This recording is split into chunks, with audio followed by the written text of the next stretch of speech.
तर विरारच्या इमारत दुर्घटनेत मृतांचा आकडा एकीकडे 17वर पोहोचत असताना वसई विरार महापालिकेने मात्र या इमारतीच्या बांधकाम करणाऱ्या बिल्डरवर आता कारवाई केली आहे। बिल्डर नीतल गोपीनाथ साने या बांधकाम व्यावसायिकाला आता अटक करण्यात आली आहे। त्याच्यावर अखेर सदोष मनुष्यवधाचा आणि MRTP अंतर्गत हा गुन्हा दाखल करण्यात आलेला आहे।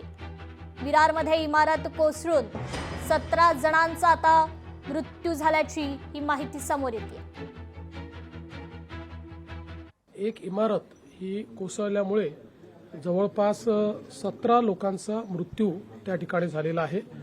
NDRF लगेच त्या ठिकाणी पाठवण्यात आली होती आणि त्यांनी सर्व प्रकारच्या टेक्नॉलॉजीचा उपयोग करून पहिल्यांदा असर्टन केलं किती लोक गेलेले आहेत, कुठे आहेत आणि खालचे लोक काढायला किंवा ज्या बॉडीज आहेत त्या काढायला थोडा तिथे त्रास आहे, पण ती सगळी कारवाई त्यांच्या माध्यमातून चाललेली आहे।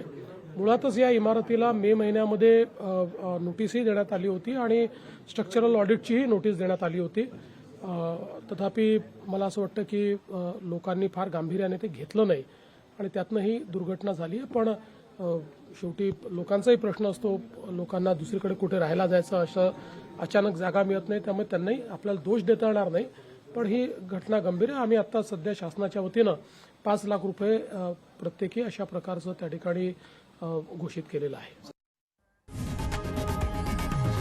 लोकशाही मराठी ऐका, पहा, जागरूक रहा।